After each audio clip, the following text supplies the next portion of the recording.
Assalamualaikum warahmatullahi wabarakatuh. Perkenalkan, nama saya Nida Urrahman dari kelas B Program Studi Pendidikan Guru Sekolah Dasar Universitas Muhammadiyah Kota Tasikmalaya. Di sini saya akan menjelaskan materi mengenai paradigma pengembangan ipteks. Video ini saya buat untuk memenuhi salah satu tugas mata kuliah Al-Islam Kemuhammadiyahan 3.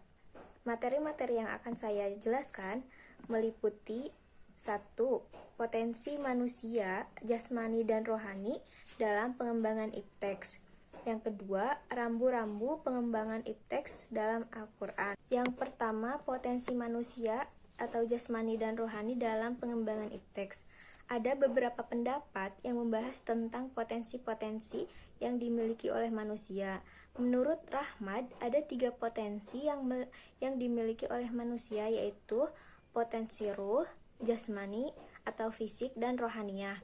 Ruh berisikan potensi manusia untuk bertauhid, yang merupakan kecenderungan untuk mengabdikan diri kepada Sang Pencipta. Potensi jasmaniyah mencakup konstitusi biokimia yang secara materi teramu dalam tubuh. Potensi rohani berupa konstitusi non-materi yang terintegrasi dalam jiwa, termasuk ke dalam naluri penginderaan, intuisi, bakat, kepribadian, intelek, perasaan, akal, dan unsur jiwa yang lainnya. Menurut Imam Al-Ghazali, manusia mempunyai 4 kekuatan potensi, yaitu qalb. 1. Qalb merupakan suatu unsur yang halus berasal dari alam ketuhanan, berfungsi untuk merasa, mengetahui, mengenal, diberi beban, disiksa, dicaci, dan sebagainya, yang pada hakikatnya tidak bisa diketahui. Yang kedua, ruh, yaitu sesuatu yang halus yang berfungsi untuk mengetahui tentang sesuatu dan merasa.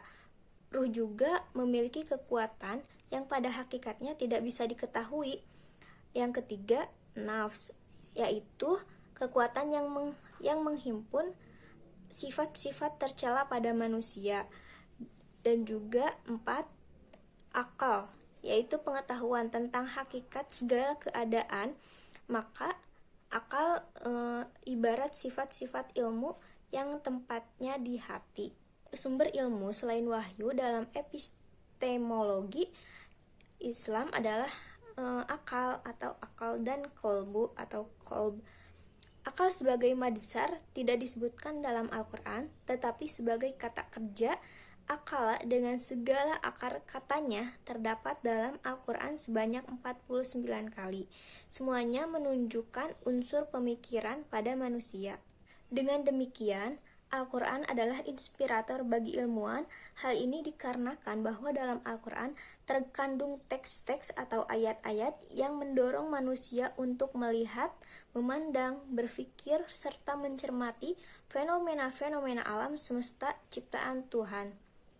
Yang menarik untuk diselidiki, diteliti, dan dikembangkan, Al-Quran menantang manusia untuk menggunakan akal fikirannya seoptimal mungkin. Hal ini terlihat di antaranya dari firman Allah, Quran Surah Al-A'raf ayat 185 yang artinya, dan apakah mereka tidak memperlihatkan kerajaan langit dan bumi dan segala sesuatu yang diciptakan Allah, dan kemungkinan telah dekatnya kebinasaan mereka, maka kepada berita manakah lagi mereka akan beriman sesudah Al-Quran itu.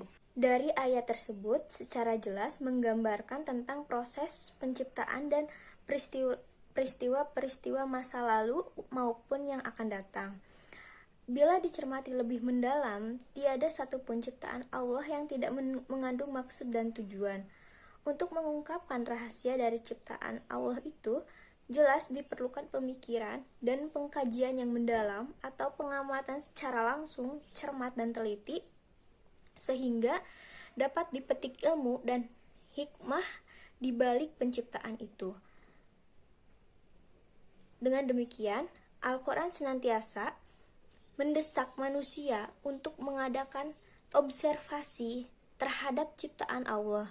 Melalui pengamatan ini akan dapat mendekatkan diri kepada Sang Holik.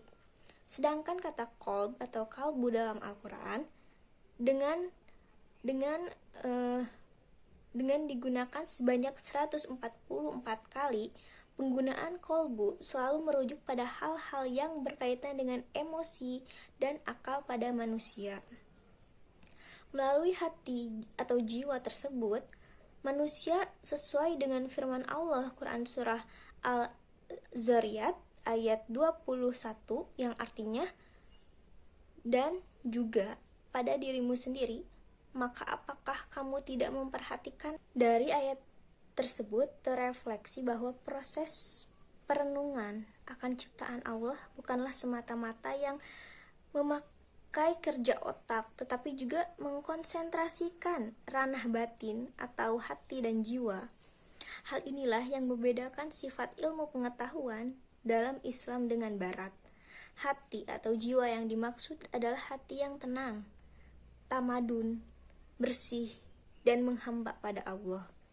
Karena dari hati atau jiwa yang demikian itu, ilham akan masuk. Menurut Ibnu Ashur, kata nafs pada surat Asy-Syam ayat ke-7 menunjukkan nakirah, maka arti kata tersebut menunjukkan nama jenis, yaitu mencakup jati diri seluruh manusia, seperti arti kata nafs pada surat Al-Infitar ayat 5 yang artinya, maka tiap-tiap jiwa akan mengetahui apa yang telah dikerjakan dan yang dilalaikannya. Menurut Al-Qurtubi, sebagian ulama mengartikan nafs adalah Nabi Adam, namun sebagian lain mengartikan secara umum, yaitu jati diri manusia itu sendiri. Pada arti kata naf ini terdapat 3 unsur, yaitu 1. Kolbu atau naf yang terletak di jantung, 2. Domir atau bagian yang samar, tersembunyi dan kasat mata, 3. Fuad atau mempunyai manfaat dan fungsi. Menurut Nata mengartikan bahwa an-naas yaitu untuk menyatakan adanya sekelompok orang atau masyarakat yang mempunyai berbagai kegiatan untuk mengembangkan kehidupannya, yaitu 1. Melakukan kegiatan peternakan, 2. Kemampuan untuk mengolah besi atau logam, 3. Kemampuan untuk pelayaran dan mengadakan perubahan sosial, 4. Kepatuhan dalam beribadah. Di samping potensi akal dan hati dalam pengembangan ipteks, manusia juga diberi anugerah potensi jasadiah atau fisik oleh Allah. Potensi jasadiah tersebut ialah kemampuan tubuh manusia yang telah Allah ciptakan dengan sempurna, baik rupa, kekuatan, dan kemampuannya. Sebagaimana firman Allah dalam surat At-Tin ayat 4 yang artinya, sesungguhnya kami telah menciptakan manusia dalam bentuk yang sebaik-baiknya. Kata insan dijumpai dalam Al-Quran sebanyak 65 kali. Penekanan kata insan ini adalah lebih mengacu kepada peningkatan manusia ke derajat yang dapat memberinya potensi dan kemampuan untuk memangku jabatan khalifah dan memikul tanggung jawab, serta amanat manusia di muka bumi ini. Insan dari kata anasa, yaitu atau melihat, mengetahui, dan meminta izin. Kata insan menunjuk pada suatu pengertian adanya kaitan dengan sikap yang lahir dari adanya kesadaran penalaran.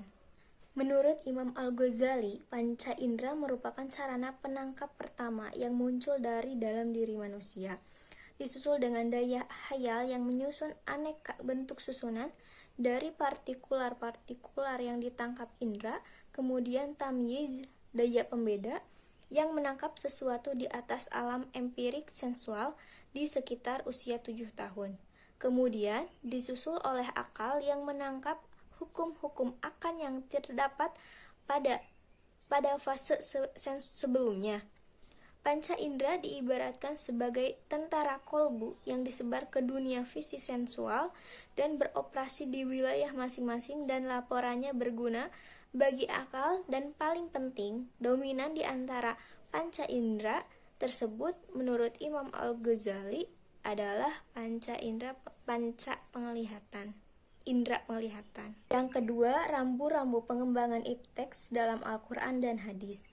Pengembangan ipteks pada satu sisi memberikan berkah dan manfaat yang sangat besar bagi kesejahteraan hidup manusia bila ipteks disertai oleh asas iman dan takwa kepada Allah SWT. Sebaliknya, tanpa asas iman dan takwa, ipteks bisa disalahgunakan pada tujuan-tujuan yang bersifat destruktif atau merusak.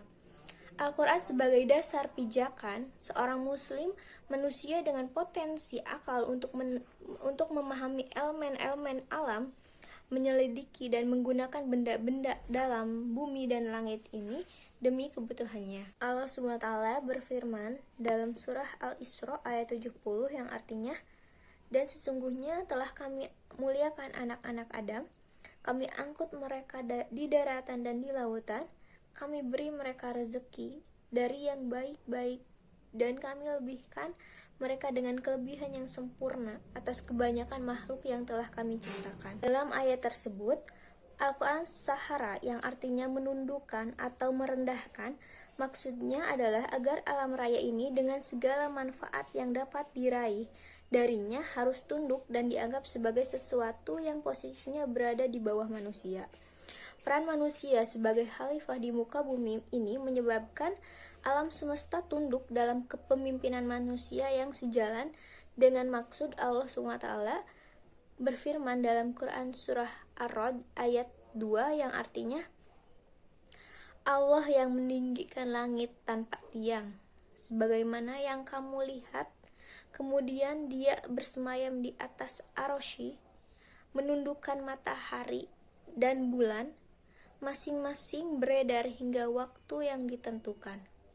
Allah mengatur urusan makhluknya, menjelaskan tanda-tanda kekuasaannya, supaya kamu meyakini pertemuanmu dengan Tuhanmu.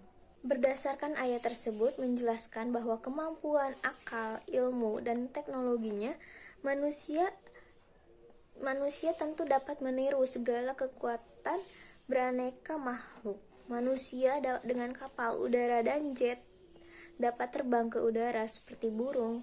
Manusia dapat menembus bumi dengan teknologinya, serta menggali segala mineral dan minyak yang terpendam dalam bumi. Oleh karena itu, Islam memberikan rambu-rambu kepada manusia dalam mengembangkan ipteks, sehingga searah dan sejalan dengan kehendak Allah SWT. Rambu-rambu tersebut yaitu: 1. Akidah Islam sebagai dasar ipteks. Menjadikan akidah Islam dijadikan landasan ipteks bukan berarti konsep-konsep ipteks harus bersumber dari Al-Quran dan hadis, tapi maksudnya adalah konsep ipteks harus distandardisasi benar salahnya dengan tolak ukur Al-Quran dan hadis dan tidak boleh bertentangan dengan keduanya. Al-Quran dan hadis dijadikan sebagai tolak ukur benar atau salahnya ilmu pengetahuan dan konsep teknologi itu, dan konsep-konsep iptek tersebut tidak boleh lepas keluar dari inti kandungan Al-Quran dan hadis. 2. Pengembangan iptek semata-mata untuk mencari keridhaan Allah SWT.